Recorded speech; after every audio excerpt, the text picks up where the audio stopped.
اهلا بحضراتكم. بنبدأ اول فقرة مع اتحاد الكتاب، مشاكله، اهدافه، قضاياه، هموم الكتاب، عقل مصر. وعقل مصر ده شيء مهم جدا.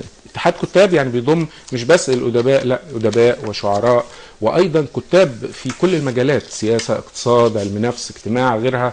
اذا لابد ان يكون اتحادا حقيقيا ممثلا لعقل الأمة. اسمحوا لي أرحب بضيوفي النهاردة. إلى يساري الأستاذة غادة فاروق، الكاتبة والصحفية، عضو اتحاد الكتاب، وإلى جوارها الأستاذ الدكتور صلاح الراوي، أستاذ الأدب الشعبي بأكاديمية الفنون، وطبعا كلاهما عضو في اتحاد الكتاب. برحب بحضراتكم. ببدأ بالأستاذة غادة، وعايز أعرف طبقا للوارد في قانون الاتحاد من أهداف، هل بتتحقق هذه الأهداف؟ معظمها ما بيتحققش، يعني انا في رايي انه معظمها ما بيتحققش. يعني اولا ما فيش حمايه للكاتب، ما فيش، يعني مثلا لو حد سطع على اعمالك ما بتلاقيش حد يدافع عنك. ما اعتقدش ان اتحاد الكتاب وقف قدام حد ودافع عنه واخد حقه مثلا. يعني غير كده كمان الجمعيه نفسها احنا المجلس نفسه احنا ما نعرفش عنه حاجه. الجمعيه العموميه لا تعلم عنه اي شيء. يعني حتى مثلا يستخدموا الفلوس مثلا في قناه السويس ايا كان بدون الرجوع للجمعيه العموميه. ولما تيجي تسال بتعرف بالصدفه لو حد نشر دوت او قال دوت، واحنا فعلا لا نعلم اي شيء غير لما يدي لك. والميزانيه احنا برضو ما نعرفش الميزانيه دي بتروح فين. مثلا المعاشات هزيله جدا جدا، وكأنك بتتسول. العلاج بيتفاوت، يعني مثلا ممكن يبقى حالتين زي بعض، تلاقي حد مديله الحد الأقصى وحد نص الحد. على أنهي المقاييس بيقيسوا احنا برضو مش عارفين. مع ان حسب معلوماتنا الاتحاد بيحصل على نسبة 2% من كل الأعمال الفنية والأدبية على جميع المستويات، سينما، مسرح، منشورات، دور نشر حكومية وخاصة، وأيضا بياخد 2% من اتحاد الإذاعة والتلفزيون. يعني بتروح فين طيب حضرتك؟ ما هو ده السؤال بقى اللي احنا نساله الدكتور صلاح الراوي بما انه عضو مجلس الاداره. طيب يبقى انت حضرتك بتحيليني الى الاستاذ الدكتور صلاح الراوي. اذا الاتحاد غني وليس فقيرا. المفروض يبقى غني. طيب ال 2% دي فين هي؟ ال 2% المفروض بتتحقق، بس طبعا بتؤخذ نسبه قليله نتيجه الاهمال الواضح في الحصول على حقوقنا من خلال لجنة تنمية الموارد التي أنشأناها في وجودنا، ثم قاموا الحاليين بإلغائها دون مبرر. مين اللي ألغاها؟ ألغاها مدحت الجيار ومصطفى القاضي، هيئة المكتب، ونائب رئيس الاتحاد دكتور مرسي، بوضوح شديد جدا. رغم في قرار مجلس إدارة بإنشاء هذه الوحدة، وقلنا لا، الوحدة منشأة فلتستمر. لماذا ألغيت يا دكتور صلاح؟ هو دايما ما عندهمش مباريات قوية أصلا للإلغاء الأشياء، لأن في أحيانا تتعمل إجراءات صغيرة جدا. يعني الموظف البسيط هناك إذا ذهب إلى مكان عشان يقتضي حقنا، المفروض بنص قرار مجلس الإدارة يأخذ 1% من المبلغ اللي هو جابه. يعني بيبقى رقم هزيل. ألغي هذا القرار لأنه مدحت الجيار في نظره لأنه هو الرجل الخازن ولازم يتحكم في رقاب العباد، كما سيتضح من عدة مساعدات. ده يؤدي لأن الموظف مش هيروح عشان يحصل على ماله. الأمر الثاني، يعني التقصير هنا من اتحاد الكتاب في تحصيل ال 2% بدرجة بنسبة 50%. طيب يعني مجلس الإدارة مسؤول عن ان هو ما بيحصلش هذه النسبة؟ لا، أمين الصندوق وهيئة المكتب المسؤولة، مش. طب ال 2% بتروح في الحالة دي في أي اتجاه؟ لا، ال 2% بتصل، يعني احنا في فترة بتصل عندكم ولا ما بتصلش؟ أيوة طبعا بتصل، مش ما بتصلش. هيئة الكتاب بتبعت. يعني في فرق بين أقول إنه قلت النسبة والفرق بين أقول لها لا تصل. هي النسبة قلت ليه؟ عشان ما فيش متابعة. انت عارف حضرتك ان احنا واحنا فريق الاعداد بيتقصى في هذا الموضوع، في 4 مليون جنيه بيصلوا لاتحاد الكتاب من اتحاد الاذاعه والتلفزيون فقط. نعم. كل شهر؟ لا، كل شهر لا، ما حصلش.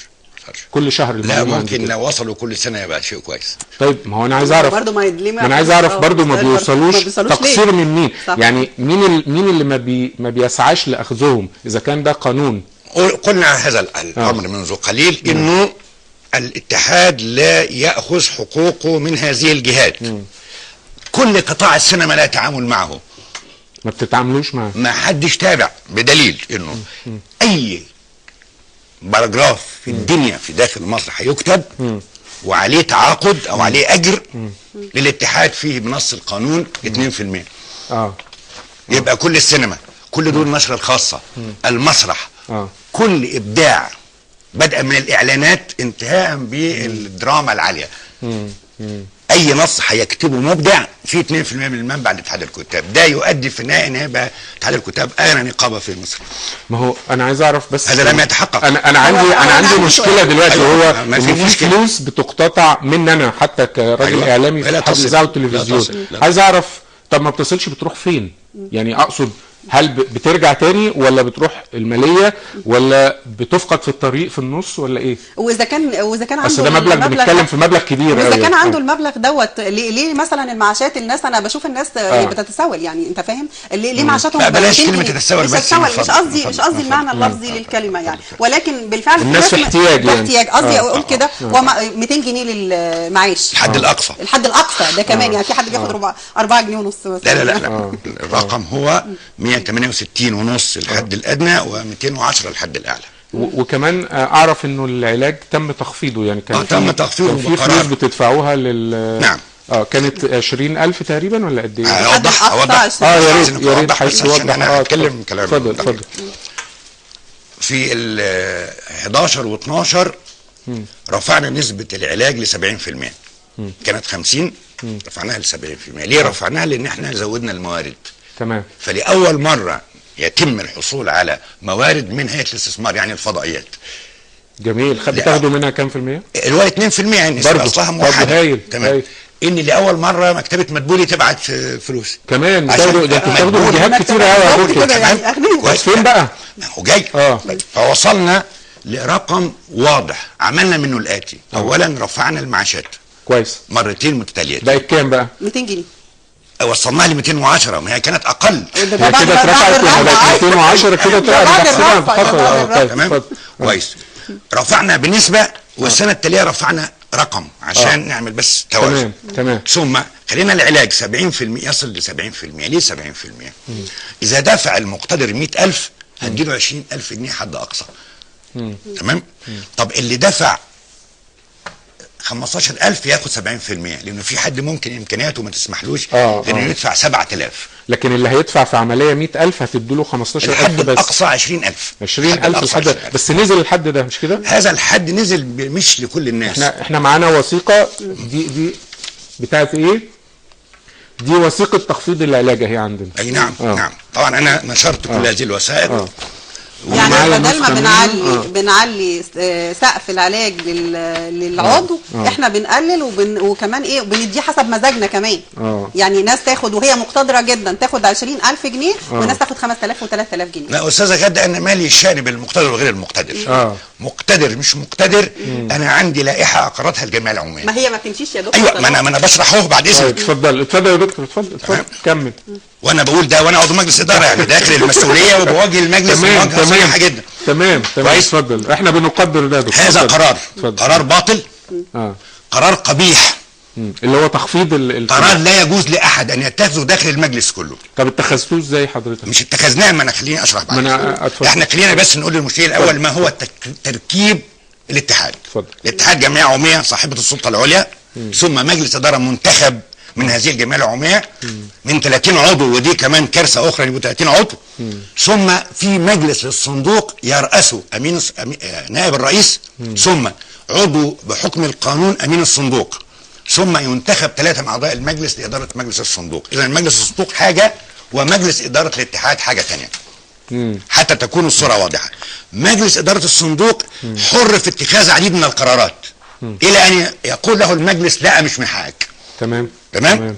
والجمعيه العموميه تقول لنا كلنا كمجالس مش من حقكم تعملوا كده، فنخضع لقرارها. الجمعيه العموميه رفعت، قالت 20% وقالت 20,000 و70%.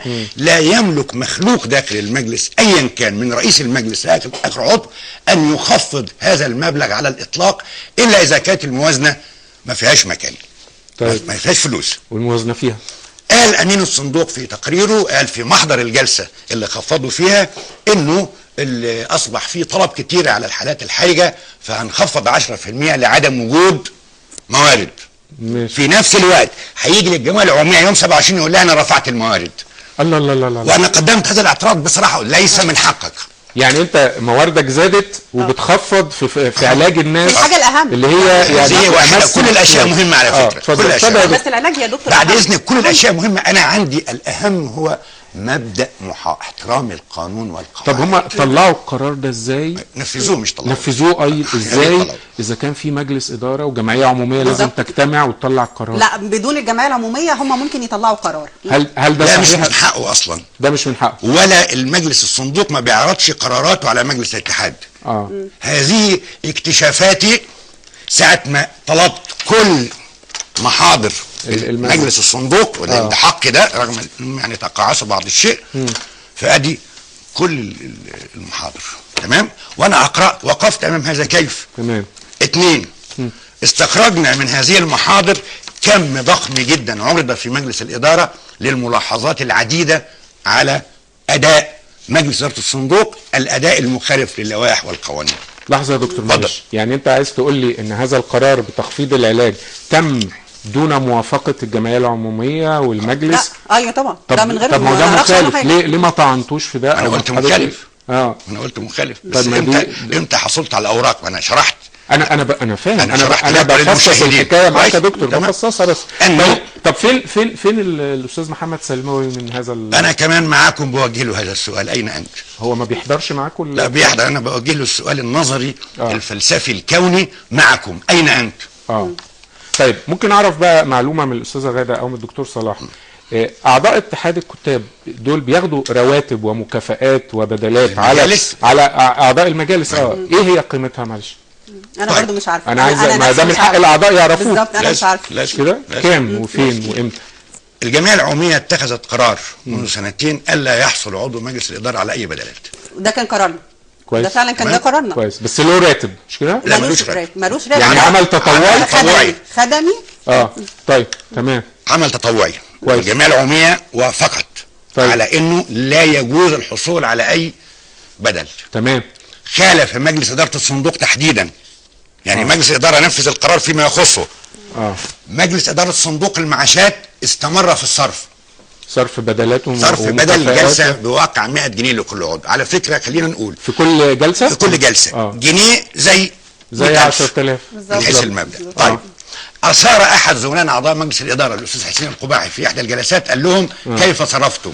قالوا ما صرفناش. احنا معانا كشف بالبدلات اهيت وننزلها، يعني احنا بنتكلم يا جماعه بمستندات، مش بنتكلم كلام. والدكتور صلاح الراوي اللي معانا ده عضو مجلس اداره اتحاد الكتاب، يعني هو مسؤول وهو يرفض هذا التردي وهذه المخالفات رفضا قاطعا. رفضا قاطعا، عشان كده بيعرضها على الهواء الان. طيب حضرتك المخالفات دي معلش يا دكتور صلاح، ما كانش ممكن حضرتك تاخذ اي اجراء قانوني لوقفها وانت عضو مجلس اداره مثلا، او تنسحب من مجلس الاداره اعتراضا عليها؟ ليست هناك خطأ، ليس هناك خطأ واحد اتخذه مجلس اداره الصندوق او مجلس اداره الاتحاد الا الجلسه التي احضرها اعقب عليه موضحا ان هنا مدار المخالفه واني ارفض هذه المخالفه، ومعي تسجيلات رسميا لكل الجلسات. تسمح لي ليست مهابه. خليني اكمل بس يا استاذ غدا من فضلك. يا دكتور هل يكفي بس ان انت تعترض؟ لا يعني هي تشتري لي مسدس. لا يا دكتور، لا هو السؤال، لا السؤال اللي انا يمكن طرحته حضرتك ما اجبتش عليه، هو اذا انت ليه ما انسحبتش من هذا المجلس طالما انه تطال يعني هذه الاتهامات؟ اعلنت في فتره ما رغبتي في الاستقاله من المجلس، فتلقيت من كل الذين انتخبوني مقوله انت تخون امانه اصواتنا. ثم انه يعني ما اسعدهم لو اني كدر بيعرف قانون ومدقق زيي يستقيل، فياتي التالي بعدي. هقعد احسب بقى مين اللي هيجي بعدي. يعني انا راغب في الاستقاله، يعني الاستقاله مش حل، ثم الاعتراض مش حل، ثم الجمعيه العموميه. يا دكتور صلاح، انا معترض على اللي انتوا بتقولوه، لا اما اطرحه على الجمعيه العموميه زي ما انت عملت مؤخرا. انا بطرحه اهو. ايوه مؤخرا، يعني كل ده كان حاصل من بدري، يعني شوف كم المخالفات اللي انا شفتها وقريتها منك. كم هذه المخالفات. طب ايه؟ طب وبعترض انت حضرتك مؤخرا عرفنا ده، يعني عرفنا منك كمان، يعني احنا ما عرفناش من حد، ولما سالنا بقى واستقصينا ففعلا لقينا مخالفات هو جدا. بس برضه يا استاذه غاده احنا برضه بنحييه على الموقف ده، رغم أنا ان بحيي هو دكتور صلاح، رغم ان أنا هو ممكن يكون متاخر، ممكن يكون كان في اجراءات اقوى ربما كان يجب ان هي تتخذ، لكن خلينا نستفيد من المعلومات اللي عنده. خلينا اقول ليه مش متاخر. خلينا اقول ليه مش اتفضل متاخر. اتفضل. انا من شهر ديسمبر 2 ديسمبر انا و10 من الاعضاء بنطلب هذه الوثائق وندخل في مراوغات عشان يبقى معاك الوثيقه نفسها، عشان في مناقشه الميزانيه اقدم كل اخر حاجه سلمت اليها منذ يومين، هذا الرول اللي فيه كل ما حصل عليه اعضاء المجلس في كل اللجان. تمام. طيب وقاعد بشتغل تحليل عليه عشان الجمعيه العموميه، لكن خدت مقطعات. لما يبقى سكرتير عام الاتحاد عضو في 10 12 لجنه داخل الاتحاد بياخد عنهم كل لجنه عنها بدلات مخالفه للائحه، وبياخد مكافآت وبدلات. لا بدلات. تمام. لما يذهب امين الصندوق وسكرتير عام الاتحاد وعضو اخر هو يسري العزب لبني سويف بتذكره قيمتها 200 جنيه، لا لازم اقول له ترجع الفلوس دي. هو تذكره 20 جنيه، يعني البني سويف 20 جنيه في عقل بيحكم الاشياء. انا عندي هنا كشف ببدلات انتقالات لجنه تقييم الاعمال واللوحات الفنيه بمقر الاتحاد بالقلعه يوم الاربعاء 29/5/2014. الملحوظه اللي انا شايفها المبلغ الاجمالي 450 جنيه، بس في اسماء معينه بتتكرر: الاستاذ مصطفى القاضي، الاستاذ الدكتور مدحت الجيار. الناس ماضيه على الفلوس. وفي امضاء من المدير عام الاتحاد، امين الصندوق، سكرتير عام الاتحاد. سكرتير عام الاتحاد هو نفسه مصطفى القاضي. نعم. امين الصندوق هو نفسه الدكتور مدحت الجيار. نعم. هنا مصطفى القاضي، مدحت الجيار، والاسامي بتتغير بعد كده: الدكتور يسري العزب. نعم. محمد عبد العليم دويدار. الاجمالي 950 جنيه. دي بني سويف. دي يوم السبت الموافق 6 استلام مقر الاتحاد بمدينه بني سويف 26/4/2014. المكافاه 250 جنيه. في راس الكشف هيبقى موجود بدل وفي صلب الكشف مكافاه زائد بدل غذاء. ليس عندنا بدل غذاء في الاتحاد لاعضاء المجالس الا في حاله واحده لو راح بات مشرفا على الانتخابات، ده ما كانش انتخابات. اللي انا شايفه برضه اهو تاني بيتكرر اسم الاستاذ مصطفى القاضي، مدحت الجيار، ثم اسامي اخرى: ربيع مفتاح، عاطف الجندي، محمد عبد العليم دويدار. ده بدل برضه انتقالات لجنه ايجار قاعات الاتحاد والمبلغ 75 جنيه. ثم ايضا صرف بدل اللجنه الخاصه بالاعلام بالنشره: مصطفى القاضي، الاستاذ مصطفى القاضي، الدكتور مدحت الجيار، ثم تتغير الاسماء. يعني اذا الاستاذ مصطفى القاضي والدكتور مدحت الجيار في اهو تاني: الاستاذ مصطفى القاضي، مدحت الجيار، وضع لائحه لتاجير قاعات الفروع يوم الاربعاء 75 جنيه، واسامي اخرى تكرر. هنا بدلات انتقال لجنه وضع لائحه لتاجير قاعات الفروع 6/4/2014: الاستاذ الدكتور احمد مرسي معتذر. الاستاذ مصطفى القاضي 75 جنيه، الاستاذ الدكتور مدحت الجيار، وهكذا. كل هنا عندي بقى حاجه طريفه جدا، ما اعرفش اذا كان ممكن نجيبها على الهواء، هذه الصور بتاعت البدلات في الكنترول، يعني اذا كان ممكن يا ريت. البدل هنا عندي كشف صرف بدل انتقال لجنه بدل الانتقال. دي حاجه كوميديه جدا. رحم الله الريحاني، رحم الله يعني هنا صرف بدل انتقال لجنه بدل الانتقال، ده اللي مكتوب كده في الكشف، انا مش بقول نكت، مكتوب. في حضرتك كمان عنوان جانبي: لجنه الجوائز، داخله بمناسبه لجنه الجوائز. ده التاريخ 14/4/2014. نعم. احنا معانا الصور اهيت، معانا الصور. يعني الحقيقه لجنه البدل دي اول مره نسمع عنها، يعني في الشيء لزوم الشيء. بالظبط، بتذكرنا نجيب الريحاني بالظبط. يعني هو طبعا يعني لا مانع ابدا انه الاعضاء اذا كان القانون بيسمح بده ان هم ياخدوا مكافآت او بدلات، بس الدكتور صلاح الراوي عضو مجلس الاداره بيقول ان القانون لا يسمح، ان ده عمل تطوعي، ان ما ينفعش تاخد فلوس. فانت ازاي بتخالف هذه اللائحه وبتاخد فلوس؟ ده اتهام كده، ده اتهام خطير. خليني اوضح بس هذه النقطه. الجمعيه العموميه عندما قالت لا بدلات للاعضاء مضينا في العمل بلا بدلات، مجلس الصندوق صرف بدلات بالمخالفه للقانون، هذه مخالفه صريحه. طلبنا منهم رد هذه المبالغ ولم يرد حتى اخر جلسه سوى مصطفى القاضي بعض الاشياء. ثم عرض الامر مجلس الاداره على جميع العموميه التاليه طالبا السماح بصرف بدل انتقال. وده على فكره اسلوب مقنع، بدل ما اخد بدل جلسه اخليها بدل انتقال. فصممت لائحه، اللائحه صدرت 25/5. كل مبلغ صرف قبلها بيوم هو مخالف للقانون. ثم ان الامر الاخر بقى، اللائحه قالت الصرف لا يتجاوز مرتين في الشهر. في الاوراق التي امامك والتي نشرناها واللي شافوها شافوا بعضها. يعني ده غير قانوني يا دكتور؟ في جزء منهم هنا بوضح عشان لا معلش انا عايز ايوه الحكم باطلاق انه غير قانوني يوقعني انا في عدم الدقه. لا لست انا. انت اسمك مش في البدلات دي. لا يوقعني انا في عدم دقه العرض. قلت انه اعتبارا من 25/5 صدور لائحه موقع عليها رئيس الاتحاد تحدد ادي في لبني سويف قد ايه واعطي لاسوان قد ايه واللي عامل لجنه قد ايه. كل اجراء سابق عليها هو مخالف للقانون. كل صرف سابق عليها. اول ما وضعنا اللائحه ناتي للائحه بقى لا يجوز مخالفه اللائحه نفسها. يبقى هنا مخالفه للائحه. خالف اللائحه من حيث ان يصرف 200 جنيه لبني سويف. هنا انا عندي هنا في حاجه طريفه اخرى عندي، انه بدل الانتقال من القاهره للقاهره. هو بيكتب بس القاهره لانه من القاهره يعني لمقر الاتحاد. الاطرف بقى ايه؟ الاطرف الاطرف ان يوم 15/2 اعمل جلسه من القاهره لمقر الاتحاد. بعد ساعتين اعمل جلسه فاخد بدل انتقال تاني، فانا حتى بقول انه بينتقل داخل المقر. ده لا يعني الانتقالات كتيره بصراحه. وانت عارف بقى المرور زحمه. طب معلش بقى عشان نقارن ما بين المكافآت دي وما بين تخفيض العلاج، ده تناقض. في تناقض ثالث، ان ميزانيه الاتحاد عندنا اوراق بيها ده ميزانيتها كبيره جدا، دي تصل لملايين. صحيح. فانت يا ريت لو معانا برضو الميزانيه. انا معلش عارف ان انا بتعب الاعداد والكنترول بده والاخراج طبعا، بس انا نفسي اشوف اللي هي ميزانيه الاتحاد ككل. انا عمال ادور عليها في الاوراق اهي، عندي ورق كتير جدا الحقيقه. الحلقه دي مبذول فيها جهد كبير. عندي اهو اجتماع مجلس اداره صندوق لا ده صندوق المعاشات، ميزانيه صندوق المعاشات والاعانات المنتهيه. انا عندي يعني المعاشات الشهريه للاعضاء ده مدخول للاتحاد، مش كده؟ المعاشات صرف. المعاشات صرف. اعلانات علاج وعلاج جراحيه، علاج بالمراكز الطبيه. طبعا هي اعانات علاج، اعانات الزواج، اعانات الانجاب. حضرتك ليه مكتوبه اعلانات مش اعانات؟ اجاوب على السؤال بتاعي.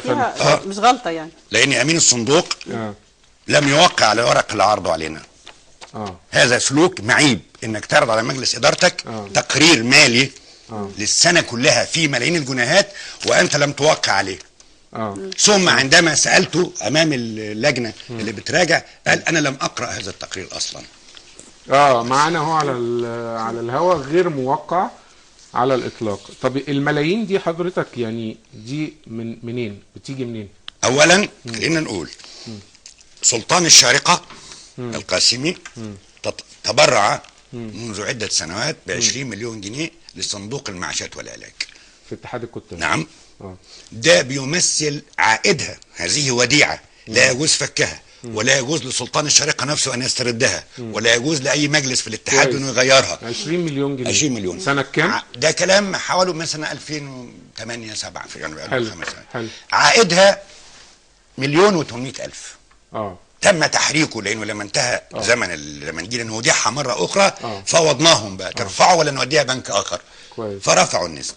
كما فعلنا هذا الدكتور جمال التلاوي والعبد الفقير لله صلاح الراوي. عملنا تفاوض مع البنوك لرفع النسبه من 5 ل7 ل8 ل10 وشويه فوائد 10% سنويا. تمام. دي مع جميع البنوك دون فك فوائد، دون فك ودائع. هنا عندي في فك ودائع وهنا عندي تدوير، استخدام المصطلحات بالتلاعب. انت اتلاعب على مجلس الاداره حتى في قلت له ايه الفرق بين تدوير وفك وديعه؟ فك وديعه ده عمل خطير جدا لانه بيؤدي لنتائج. ما اتفكت ويقول لي انا بدورها بحطها في حاجه تانية. لا لازم توضح لي ده في بيان تفصيلي واشوف معاك. ولازم جمعيه على فك 20 مليون جنيه. لا مش ال 20 مليون جنيه. لا 6 مليون. لا احنا عندنا ودائع متنوعه. لما التلفزيون بيبعت 200,000 جنيه او مليون جنيه بنروح نحوله الوديعه على طول، ما بنخليش فلوس سائله. جميل. لازم اكبر حاجه الودائع. طب ايه الموارد الثانيه للاتحاد غير الوديعه بتاعت الشركه؟ الوديعه تخص الصندوق. لكن بنص القانون كل مليم يدخل الاتحاد من اي مصدر 50% تروح للصندوق على طول، صندوق المعاشات. يعني حضرتك ايه، اشرح لي ايه يعني ايه؟ الاذاعه والتلفزيون، تمام. هيئه الكتاب، هيئه قصور الثقافه ودي محدوده، المجلس الاعلى للثقافه، هيئه الاستثمار اضفناها انها كل ده 2%. كل ده بناخد 2% من اي منتج فني او شبه فني يكتبه كاتب في مصر. يعني مثلا ما تقدرش تديني رقم اجمالي انا لا للسنويه مثلا، الاجمالي المدخول او هو ما هو قدامنا. طيب لو هنقول احنا بقى، ما هو هيكتب لي يقول لي احنا وصلنا، يقول لك 9 مليون ونص ما اعرفش وداع البنك العربي فرع القاهره وهكذا 5.5 فنفضل لا في رقم 9 وبعدين في الاخر يتقال ان احنا ميزانيتنا 45 مليون. هذا وهم. يعني ما ينفعش احط ضمن اصولي الثابته اللوحات، لا في فرق لازم هنا. عشان كده بنقول لجميع العمياء انتبه يا جميع العمياء، اقري تفصيلا. يعني ما تقرأي الكلام الحسابات الغامض اللي غامض حتى عليها وانا كنت امين صندوق، اني استطيع ان انا بملائمات كتابيه ان انا اخلي عائدي بقى 45، لاني بحط بقى الاصول الثابته وبحط كذا وبحط كذا. طيب اذا انت عندك رفعت الموازنه الخالق 45 ولا عملتها 25 بتخفض ميزانيه الصندوق. بتخفض ليه؟ العلاج ما بتديش معاش ليه؟ كنت انت غني كده تمام. تخفض ليه؟ ما بترفعش المعاشات ليه عن 210؟ ده هزيل قوي. يعني الاعضاء بيدفعوا اشتراكات اشتراك حوالي 75 جنيه. حاول الصندوق لعجزه الاداري انه يرفع الجزء الخاص بالمعاشات يبقى 150 جنيه في السنه. يعني انا طيب. ميزانيه اشتراك العضو العام 75 والصندوق عايز ياخد 150 جنيه يضيف 150 جنيه على الاشتراك السنوي، ده يخصص للمعاشات والعلاج. هذا عبث لم يجرؤوا عرضه علينا. طب في سؤال معلش، انا اسف ان انا تارك حضرتك لكن هننتقد، بس في سؤال اللي انا عايز اساله، في سؤال حيوي جدا. حضرتك هذه المستندات والاوراق بعد ما اتكشفت المخالفات دي كلها، نعم. هل حضرتك تنوي ان انت تتقدم بيها ببلاغ الجمعيه العموميه؟ اولا للجمعيه العموميه هناك اعضاء، انا اولا عضو جمعيه عموميه ولن اتجاوز جمعيه العموميه مهما حدث. كويس. انا قبل ان اكون انا اناقش المجلس وانا داخله واقول انا اناقش كعضو جمعيه عموميه. طيب ناقشتهم بعد كده؟ بعد ان تتخذ الجمعيه العموميه رايها وقرارها يكون امامي احد الخيارين. اما ان اخضع لقرارها ان كانت قد قبلت هذا، او اخرج قرارها واروح للنائب العام. تمام. استاذه غاده، معايير اختيار العضو ايه في اتحاد الكتاب؟ لانه في الحقيقه لما بنحضر في الاعداد لقينا ان في ناس كتاب مش عارف، كاتب اذاعي عضو، مأذون شرعي عضو في اتحاد الكتاب، عشرات من المأذونين الشرعيين. هو صحيح ده بيكتب الكتاب بس ملوش علاقه.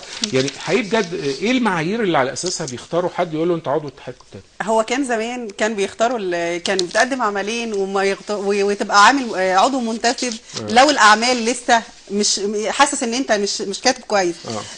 لحد ما يبقى 3 اعمال او 4 اعمال ممكن يستمر لان تبقى فعلا كاتب كويس.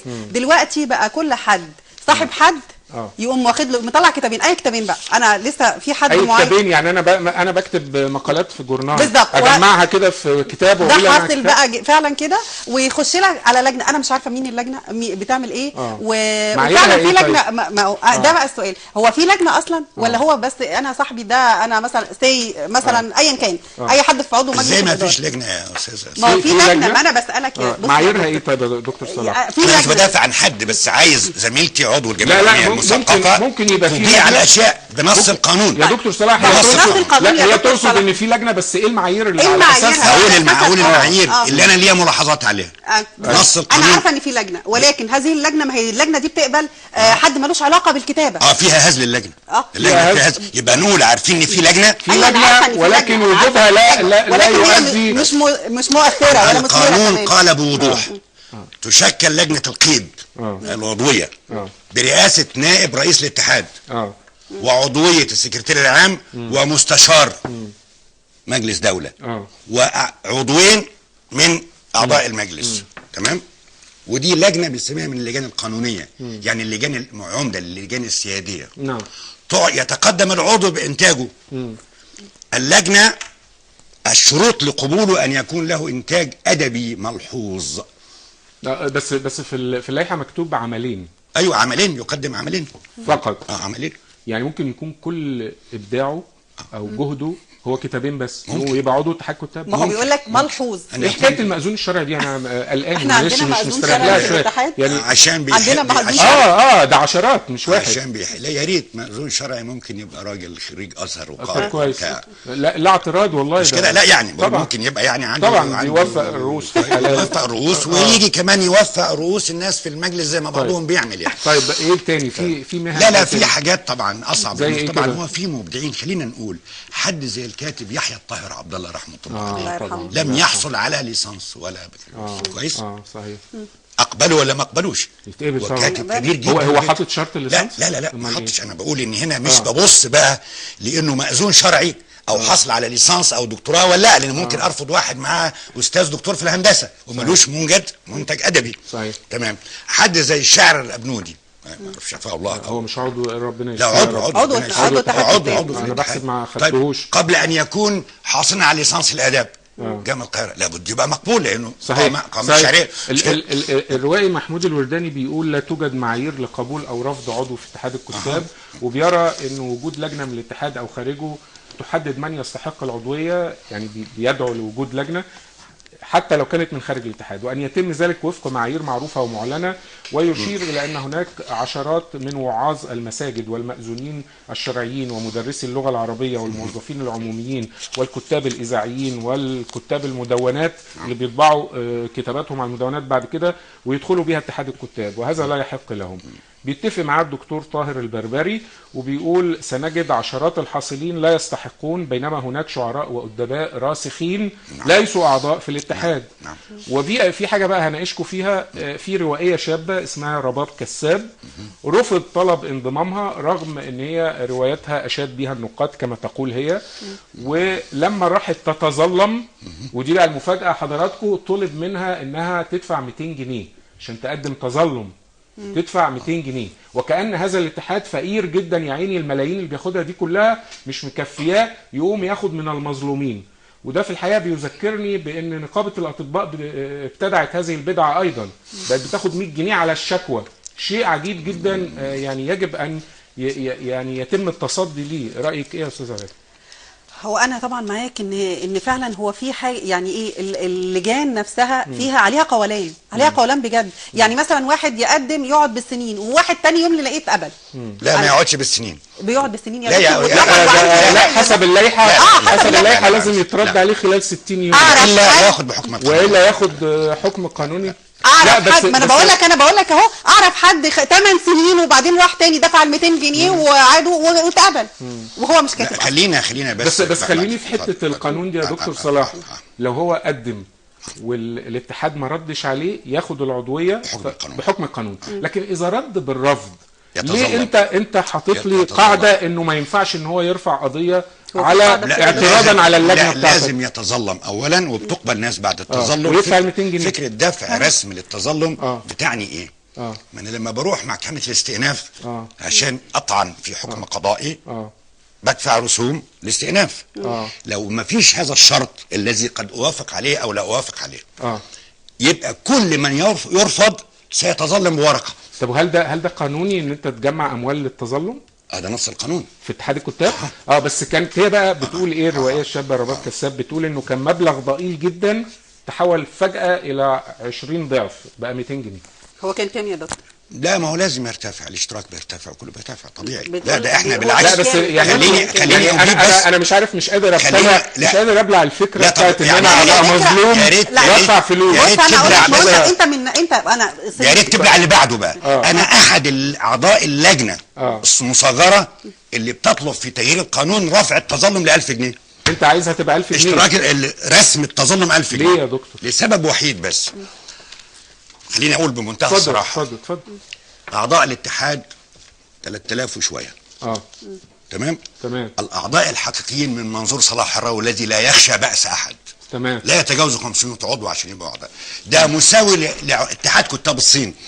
يعني 2500 دول لا يستحقوا من وجهه نظري. انا قلت رايي، ما انا بقى من وجهه نظر التقييم انا ببروزه اكتر. عندما تعطي عضويه لنعلم ان من ضمن اعضاء الاتحاد توفيق حكيم الذي رأس اول جمعيه عموميه، من ضمن اعضاء الاتحاد بهاء طاهر من ضمن على الاتحاد يوسف ادريس، قامات كبرى، ومن ضمن كتاب من الشبان المتميزين جدا جدا جدا جدا ما حصلوش على عضويه الاتحاد لانه ما طبعش كتابين، او لانه ما عندوش قدره يدفع الاشتراك الاولي اللي هو قيمه ال 300 جنيه وشويه اللي بيدفعهم في اول الاشتراك. كل حد بيرفض بيتهم اللجنه، وانا لا ابرئ اللجنه من ادائتها، لانه اذا عضو اللجنه ده عنده دار نشر كل الكتب اللي هو عمل لها مقدمات اعضائها بيبقوا كما يفعل اخونا الاستاذ يسري، هقول بالاسماء، يسري العزب لازم يقبل انه عضو اللجنه، واذا ما قبلش يبقى اللجنه يعني يعيب على اللجنه. اللجنه عندها مستويين في الامر، الاول ان تقبل مباشره، اللجنه تقبل بذاتها، او تحيل لمحكم. معلش انا ما فهمتش ليه بقى 1000 جنيه التظلم؟ ممكن ضبطا لفكره كثره التظلمات. ده انت كده عايز تقهر الناس ان هي تشتكي. انا اقهر؟ انا حد ما هو اشتراكي، لما حد يبقى اشتراكي لا، بيقهر أنا ولا يعني انتوا صدقتوا ان انا اخوانجي؟ لا اتهموك ان انت يا اخوان؟ شيوعي رسمي. ايوه، شيوعي رسمي. اعضاء مرشحين الان لانهم بيطعنوا في زملائهم المرشحين المحترمين ما قداموش غير فزاعه الاخوان، فيقول عنهم اخوان. طب انا بقى الماركسي اللينيني بقى ابقى اخوان جدا. طب بمناسبه ان حضرتك جبت سيره الاخوان، هو في كم عضو في اتحاد الكتاب بينتموا للجماعه الإخوان؟ ما فيش احصاء، هم نفسهم بيأيدوا الاعضاء اللي اعضاء فعلا في الحريه والعداله، بيؤيدوهم نفس الاعضاء في المجلس المرشحين امثال مدحت وابو احمد ابو العلا، انه بيأيدوا الاشخاص اللي بيحملوا كارنيه الحريه والعداله، انما يرموا التهمه الاخوانه على بقيه زملائهم لاغراض انتخابيه. وقد قضينا قضاء مبرما وقطعنا دابر هذه الاكذوبه داخل المجلس. لا انا مش بتكلم لا، واحنا برضه عايزين نعرف هما كام. قول لي نسبه الاخوان. مفيش احصاء اصلا يعني. طب لما كان الاخوان حكموا كان المجلس تأخون؟ ولا لا لا لا لا بالعكس، المجلس ده نفسه، بس سؤال المجلس ده نفسه اللي عقد جمعيه عموميه لرفض الاعلان الدستوري، نعم، والذي شارك فيه هذا الرفض والترتيب له هو الدكتور جمال التلاوي. تمام. المجلس ده نفسه هو اللي دعا الجمعيه عموميه لسحب الثقه من مرسي. تمام. انا بس بأكرر ان طبعا الدكتور مدحت الجيار او الاستاذ مصطفى القاضي او اي اسم ورد ذكره على لسان الدكتور صلاح الراوي هو طبعا مدعو للرد، ونحن نرحب بهذا. والدكتور مدحت الجيار هو ضيف دائم على قناه النيل الثقافيه، يمكن حتى بيظهر على الشاشه اكتر من المذيعين بتوع القناه. طيب استاذه غاده، برضو الرسوم والاعمال، يعني انا عشان ابقى اديب او ابقى كاتب، هل لازم يعني يبقى لي 10 اعمال عشان اتقدم لاتحاد الكتاب، ولا ممكن اروح كاتب كتابين واروح رايح بيهم واخد العضويه؟ لا، دلوقتي ممكن تبقى كاتب كتاب واحد بس وما حدش عارفك ولا سامع عنك اصلا في الوسط. في ناس بتبقى فعلا معروفه يعني، وحتى لو كتابهم ب100 كتاب مثلا يعني، لان هم بالفعل جيدين. وفي ناس بالفعل انا ما اعرفهمش بقالي 20 سنه في الوسط. لا، بكتاب واحد لا، ما يقبلش من المنبع، لازم كتابين. هيبقى كتاب وعضو منتسب. لا بكتابين عضو منتسب. انا سامعه منتسب ما هو كتابين برضه، هل يكفي يا دكتور؟ في فرق بين اقول انه يدخل بكتاب فيقبل، فرق بقول انه هو عنده 20 كتاب وما لهمش لازمه، وده موجود، وعنده كتابين ولهم لازمه قوي. تمام. ده انا بس عشان ادقق، عشان احنا بنتكلم، عشان كمان ما يسهلش الرد عليكي من المجلس. فانا بقوم الان بصفه بمهمه لا محامي الشيطان. كويس. لا محامي الشيطان معنى الخصم يقول لك ايه؟ يقول لك انا قبلت، اقول لك انا موجود وقبلت معلومه غير صحيحه. لا، هو التقدم بعملين يمكن يديله انتساب لو المستوى اقل. تمام. طب هل ينفع يا دكتور باي معيار من المعايير انه كاتب وناقد وشاعر، كاتب مسرحي وشاعر، يعني يكتب في تدوينه على تويتر ينتقد اتحاد الكتاب في بعض الامور، يقوم اتحاد الكتاب يحوله للتحقيق؟ هل ده معقوله؟ يعني انتوا بتحاكموا بقى، يعني مكارثيه، هي مش قادر اصدقها. بتحاكم كاتب على رايه، دي مصيبه. طيب. برضو عايز اضبط هذا، والحاله المقصوده صديق، وانا احد اللي اعترضوا على التحقيق معاه ووافقت على التحقيق معاه. لما وافقت؟ طبعا اوافق على انه يعترض على الاشتراك في اي عمل استثماري من غير الرجوع للجمعيه العمال. تمام. من حيث المبدا هذا رايي. تمام. عندما يقول عبارات تنسب لمظفر النواب ويقصد بها كل المجلس، هنا ينبغي المساءله، لان هنا دخلنا في منطقه تقترب من السب. طيب ادت مثل هذه الاشياء، وهذه ملاحظه على المجلس اخطر من التحقيق مع احمد سراج، اخطر منها، وهي غلق صفحه الاتحاد عشان فيها انتقادات لمده سنتين. احط ضوابط واقول اللي تجاوز احقق معه. هو محال طبعا للتأديب، ان لجنه التأديب برئاسه النائب، وحكايه النائب دي عايزين نتكلم فيها، لانه النائب فوض كل مهامه للسكرتير العام، وهذا يبطل كل الاشياء على فكره. يعني يستطيع ان يبطل اي جمعيه عموميه، تبطل كل اجراء فوض فيه المجلس مصطفى القاضي عن النائب احمد مرسي. هذا بطلان شديد. والماده 50 في قانون احنا معانا الورقه او المستند اللي حضرتك بتذكره ده، اللي هو فوض فيه الاستاذ الدكتور لا يجوز احمد مرسي، فوض فيه الاستاذ مصطفى. لا مش احمد مرسي فوض، مجلس الصندوق ومجلس الاداره. مجلس الصندوق ومجلس نعم. احنا عندنا ده، اتمنى برضو على الاعداد معلش يا ريت يجيبه لنا نعرضه. وبنكرر برضو ان احنا اي اتهامات واي اسماء ذكرت نرحب بها ان هي تأتي وترد على كل ما ذكر ان شاء الله يوم الخميس القادم. نعم. المادة 50 من قانون الاتحاد. عندنا مادة 48 تقول اموال الاتحاد اموال عامة توضع في مصرف يقرره مجلس الإدارة وتصرف يصرف بشيكات يوقعها النائب وأمين الصندوق، ويجوز أن يوقعها السكرتير العام إذا فوض بذلك. ده الاتحاد. نأتي بقى المادة 50، ينشأ في الاتحاد صندوق للمعاشات والإعانات توضع أمواله في مصرف عام، مصرف يقره المجلس، ويوقع على الشيك ويوقع على الشيكات النائب وامين الصندوق. نقطة على السطر. اذا فوضت السكرتير العام في التوقيع على شيكات ومخصصات الصندوق هذا ممنوع. الشارع او المشرع القاعدة عنده لا يعني ما يقول ويقول ما يعني، ما عندوش التفافات. فالنص صريح وواضح جدا، هنا قال يجوز وهنا صمت. صحيح. كل المجلس اخيرا وافق على ما رايناه في هذا الموضوع رغم التنبيه المكرر عليهم، ما عدا العضو احمد ابو العلا، عبد الرازق ابو العلا، وهو صاحب اكبر كميه لجان واكبر كميه فحص انتاج، لان احنا مش بندور الاتحاد على انه شله او حد يفصل قوانين لحد. القانون هو المعيار والفيصل في كل حاجات. على فكره يرفض عضو يقبل عضو، يقيل عضو يحذف عضو، الفيصل هو القانون. اذا ما احترمناهوش تفسد الدنيا. خليني اقول لك بس حاله خطره لو تكرمت ما اقدرش اتجاوزها اطلاقا. لما يبقى في زميلنا العضو المرحوم ياسين الفيل الشاعر دخل المستشفى مريضا، اثناء وجوده في المستشفى ارسل اوراق فواتيره لامانه الصندوق عشان صرف حاله. تمام. مات الراجل قبل ما يصرفوا الشيكات. جاء ابنه العائله عايزين مستحقاتهم، لا مش هنديكم. ليه؟ لانه ده مش ورث. عرض على الشكوى على المجلس. المجلس قال، المستشار القانوني قال تصرف يا مدحت، يا دكتور مدحت. قال مش هصرف حتى لو المستشار القانوني قال لي. ليه؟ تمام. ما ليه ده بقى اللي قلت لك؟ ده بقى علامه ما هم دفعوا الفلوس دي فعلا واكيد اصولهم. ايوه ما ده عارفين، والمجلس رد على ده يا استاذ. ما المجلس رد. هم في حاجه ليها يعني. المجلس فيه رجال. المجلس فيه رجال، وانا احد رجال المجلس ده.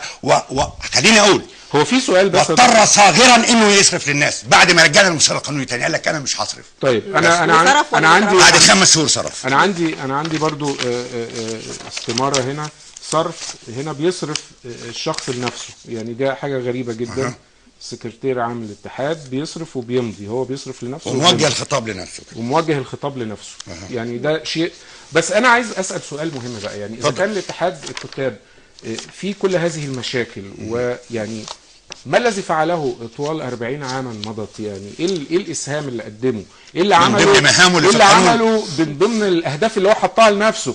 قال انا عايز احقق كذا في النهوض، مش عارف بالشباب، النهوض بالابداع، النهوض بالكتابه، منح فرص للشباب. المانيفستو انا قريته في الحقيقه. انا يعني بسالكم، هل اتحقق حاجه من الحاجات دي؟ انا مش شايفه انا مش شايفه انه تحقق حاجه من انها. ولو حصل حاجه مثلا، لو انت بتنشط مثلا اللجان اللي هي اللي بتبقى لجان فرديه، يعني مجهود فردي مش ولا له علاقه باللجان، انا مش شايفه انه تحقق حاجه. اللي شايف انه تحقق حاجه يقول. احنا هنعرض الوثيقه اللي هي لا هو بنصرف فيها البدل لنفسه.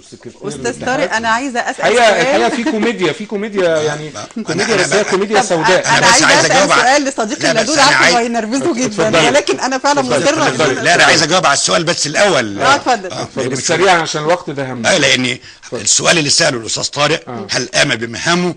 الرد عليه ليس لجان. السؤال سؤال استراتيجي. هناك مهام كبرى صحيح للاتحاد، منها ترقية اللغة العربية. فين ده؟ تمام. ما هو لسه العمل على تحقيق الوحدة العربية. فين ده؟ هو بيعملوا الوحدة العربية. الوحدة العربية لأنه بعضهم ما بيعرفش اللغة العربية أصلا. لا اللغة العربية أنا لحظة بس يا دكتور صلاح، أنا مش عايزه يرقي اللغة العربية في الوطن العربي، أنا عايزه بس يمنع الأخطاء الإملائية بس يلقيها جوه الاتحاد اللي داخل الأعضاء نفسهم لإبداعات لا عند السكرتير العام المفروض يبقى مثقف كبير. يعني أنا بنفاجأ دلوقتي إن إحنا في فترة اضمحلال، يعني الكتب اللي بتصدر فيها أخطاء في قواعد النحو وفيها أخطاء إملائية، إزاي ده يقبل أصلا في اتحاد الكتاب، وإزاي كتاب زي ده ينشر؟ إزاي يعين سكرتير عام ما بيعرفش اللغة العربية وبيغلط في كتابة محضر أو تقرير؟ كيف هذا؟ ده السؤال بقى. كيف يحكم جوائز اصلا؟ يعني اذا كان حد ما بيعرفش لغه، انا بتكلم وعندي وقائع مش بتكلم عبثين، ويوم الخميس تيجي ناس ترد بكل ما عندها، ما عندي مشكل واجي ارد وكل حاجه. تمام. خليني بس اقول بس في عجاله بقى كلمه اخيره، لانه الكلمه الاخيره هو انه على الجمعيه العموميه الموقره المحترمه ان تفحص ما اقدمه وما يقدمه غيري، فلم ارفض الميزانيه وحدي، والا تلتفت للتصريحات الكاذبه التي تنفي ما نقول ان بنرد عليها. ومعنى الوثائق ان تقرا الموازنه قراءه جيده، ان تختار بعنايه. كمان بوجه للصديق العزيز الاستاذ محمد ناصف رئيس الهيئه العامه لاصول الثقافه الان وكان عضوا في المجلس معنا، ان يرى رايا فيما يقوم به بعض القيادات العامله معه في عمل مؤتمرات للدعايه الانتخابيه، واقول بالاسم وبوضوح كالدعايه الانتخابيه التي تتم في مؤتمرات تقوم في اقليم وسط الصعيد وتقوم بها الاستاذه الدكتوره فوزيه ابو النجا لصالح سعد. طيب كلمه اخيره استاذه غدا لان الوقت دهمنا سريعا. هو برضو انا هوجه كلامي للجمعيه العموميه، انتوا عايزين تحسنوا اتحاد الكتاب ويبقى لكم حقوقكم. دكتور صلاح مع مستندات بتقول ان في مخالفات جامه، تمام، وانتوا فين؟ ده دوركم بقى، ده دوركم. هو واحد من هيئه صحيح قام بدوره، احنا دورنا بقى فين؟ احنا اللي المفروض بقى نعمل ده. استاذه غدا فاروق الكاتبه الصحفيه عضو اتحاد الكتاب، الاستاذ الدكتور صلاح الراوي استاذ الادب الشعبي اكاديميه الفنون وعضو مجلس اداره اتحاد الكتاب، بشكر حضراتكم وبشكر جمهورنا. احنا بس رفعنا الغطا، لكن الحلقات القادمه اهلا بكل من وردت أسمائهم، وأيضا أهلا بكل من له شكاوى وطموحات لأن يلعب اتحاد الكتاب دورا حقيقيا، لأن اتحاد الكتاب ده عقل الأمة، لا يمكن أن يترك هكذا، ولا يمكن أن يعني يضيع الأهداف اللي حطها هو لنفسه دون أن تتحقق طوال 40 عاما. يعني احنا في بناء للمجتمع، ومعركة البناء تحتاج فعلا التدقيق وتحتاج منا الى وقفة حاسمة. احنا لعبنا دورنا الاعلامي، نتمنى انه اتحاد الكتاب يلعب دوره الفكري والثقافي ويوظف كل الامكانات الهائلة لديه سواء ابداعية او مالية في مكانها الصحيح والى مستحقيها. لا يمكن ان نقبل بوجود يعني اشخاص غير مبدعين يبقى معاه كارنيه عضو اتحاد كتاب ويحصل على ميزات وشرف لا يستحقه، وايضا ان يحرم منه ادباء شبان لهم ولديهم الموهبه الحقيقيه والابداع في كل المجالات الابداع. بشكر حضراتكم. بعد الفاصل تاتيكم زميلتي فاطمه السردي وحوار حول المراه والفن الشعبي.